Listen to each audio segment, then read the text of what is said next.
Mr. Jax Taylor, where does one begin? Listen, we cover it all with Jax. We sat down with Jax. I find this conversation and all the parts there too so interesting. We sat down with Jax basically before the Valley was announced. He was talking about a show he was pitching. I was like, yeah, right, Jax. We all pitch a show, right?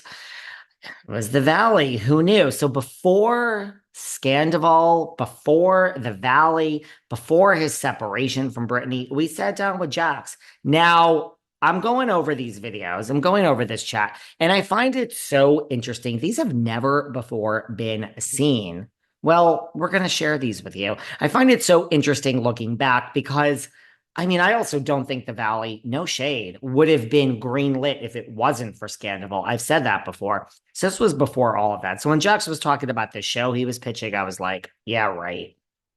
Little did I know, but it's so interesting foreshadowing the Valley. And I mean, just of course, I'm reading into so many things that he says now about his marriage to Brittany, now that they're being separated. I mean, this wasn't that long ago, but this chat supersedes all of that. So, did we see Easter eggs in there? Did we see some foreshadowing? I don't know, but let's listen. Let's see what we can find out.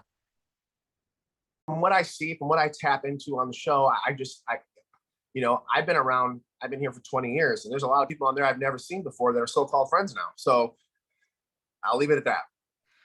Oh, we can leave it at that. Do you think, because like, look, I mean, we were in a different time in the world at that time, Stassi and Kristen, it's clear they were fired. I mean, that's a known fact. Do you think Bravo regrets their decision? Because now we had season 9, that was a mess.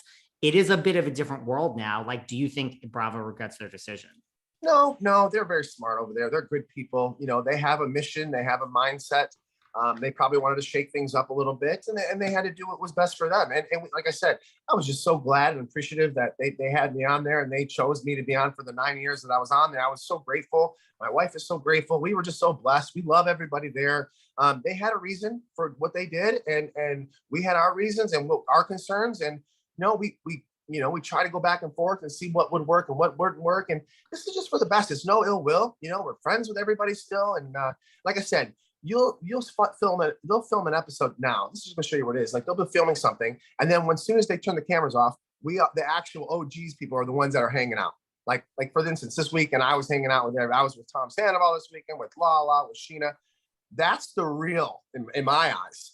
That's the real version. Is when they shut it off now. Is then we all go to hang out with who we want to hang out with. Was that awkward at Scheana's wedding? Right, because there was like I know you were there, and Brittany and Kristen, like the fact that you guys were there and they were filming, like was it like, did you know it was being filmed? Was that awkward? Oh yeah, we knew ahead of time it was being filmed. We stayed at a hotel next door. We didn't want to make it awkward for anybody. We didn't want to make anybody to feel like they had to walk on eggshells. So Brittany and I decided to stay at a hotel next door, and we said, "Hey, well, we'd love to be part of the wedding. We do not want to film." They asked us to film.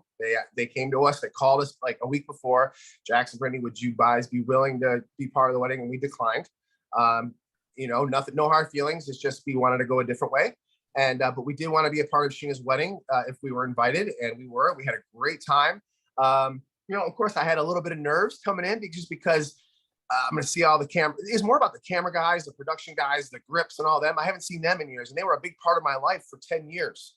So it was fun to see the camera guys, and it was nice to give a hug. And because like I said, they saw me when I was 25 years old, and now I'm married and kids. Like they've seen my whole life, my marriage. They were at my wedding. They've seen it all. So it was nice to see everybody again. It took about 5 minutes, maybe a couple shots of tequila, and then we were all back to normal again. But yeah, I was a little nervous, but more because of the production staff and giving hugs. And I haven't seen anybody in 2 years. So it was a lot of fun, a little nervous, but it was okay. We had a great time. Scheana's wedding was absolutely beautiful, as you guys, I'm sure, will see on TV. But no, we were not on film. We declined. And they really were like, film, please film. We want you to film. Yeah. Wow. Did any part of you contemplate saying yes or no? It was just like, we're not going in that direction. I talked it over with my wife and our team, and we just thought at this time, it just didn't really. We're just such in a good place right now, and I just didn't want to revisit certain things. And it wouldn't have made or break the show. I don't think. I think the episode's going to carry itself. It wasn't going to do anything. I know in my back of my mind what I think, and I'll keep that to myself. But I know why they wanted to do that. But no, I understand. You know, I mean, hey, listen, I'm not trying to brag or anything, but we were a big part of the show. So having us there and being like, oh, look who's here, you know, they were on the show. I get it, and I understand where they were coming from. And like I said, really thankful that they asked us. I was so humbled and by that. But no, it just wasn't for us. We didn't want to ruffle any feathers right now. And as far as me and Brittany, we just declined. Now, as far as Kristen, I don't know what she did. To be honest, I wasn't aware of what she did, if she filmed or not. Well, that's so nice of you that you don't want to say it, but obviously it was for ratings. I mean, an appearance by Jax and Brittany and Kristen, 2 OGs and 1 major character, would not hurt ratings, I would assume. You can stay silent on that. Were you shocked at, you know, we had Scheana's wedding, you know, Tom Schwartz hooked up with Raquel. Everyone knows that. Were you shocked at this? No, I think that's coming from somewhere else. I know Tom Schwartz better than anybody else. Personally, I think that's saying, hey, we need to spice up this episode a little bit. Who wants to make out with Tom? Like, I feel like that's where that was coming from. In fact, I would pretty much bet all my money that's where that was coming from. That's not Tom Schwartz's, that's not his MO. His MO right now is like, he's taking care of his family. He's starting a new business. He just got out of a 12-year relationship with Kate. Like, and I talked to him, and that's meeting a girl is on the very, very bottom, underneath the bottom. That was not his thing. I personally think that was somebody coming in and saying, hey, Tom, you know, we need something to happen here. It's kind of boring. Can you pick somebody and make out? That's where that came from. I would bet on that. I could be wrong, but that's what I'm betting on. Wow. So you don't think there was any hookup or anything that was real? I mean, they would have, but I think it was manufactured. Wow. That's not Tom. That's just not, listen, like I said, Tom is my brother. Tom Schwartz, I know him like that. I know everything about him. He knows everything about me. I know his antics. I know everything that he does in his brain. And that's not, no. That's just no.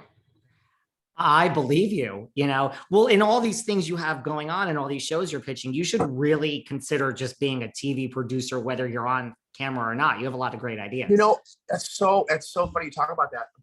A year and a half before we left the show, I was at the Bravo headquarters. I'm like, gosh, and I would be hanging out in the office. We'd be doing interviews, and I'd be like sneaking off and away talking to producers. I'm like, they would be telling me about shows they have coming up, and I'd be like, man, if you did this and changed this and this, and they're like, you should be a producer. I really enjoy it. Like, I really, really like it, and it has crossed my mind because I think I'm really good at it. And I think I know, just being in the world too that I've been in for so long, I know what works and I know what doesn't work. And I know what people can see on TV. People aren't stupid, especially nowadays. Everyone is really intuitive on TV. They can tell what's organic. They can tell what's real, they can tell what's fake. They can tell what's manufactured. I can see that too, especially because I'm a big TLC 90 Day Fiance fan. Those are the shows that I watch. And you can tell which parts of those shows are a little manufactured. And I can say, hey, if they would have changed this, if they would have done this, they could have got rid of that wouldn't have looked so fake, or that wouldn't look so manufactured. And I think it's just something I kind of really like. I really enjoy it. And I used to tease with some of the producers back in the day. I'm like, I'm going to be coming working here when I'm done with the show. But it's definitely not out of the question. If they asked me, I would probably join tomorrow. I love it. I love being behind the camera instead of front of the camera. I just think I'm better at that, to be honest. Do you think this whole narrative too, that like Katie was all upset at like Scheana, she's blaming Scheana for Tom and Raquel quote unquote hooking up, which I know you said you think was staged. Do you think that's part of the narrative too, of like, let's create drama? I mean, there seems to be a lot of drama surrounding the new season of VPR with all these people all at once, right? I don't want to get myself in trouble here. You're just talking to me, so you won't get in trouble. Yeah, I listen, you know what? I understand what a show has to do. I understand that I don't know this, but I've heard that their ratings aren't the greatest. And if as a producer and your job is on the line and your ratings are low, what are you going to do? I'll leave it right there. What are you going to do when you say, hey, listen, it's the bottom of the 9th inning here. Okay. We're a little stagnant. What can we do? What can we do to up the ante here a little bit? And that's what I think. Could be wrong. But what can we do to make this a little interesting? We got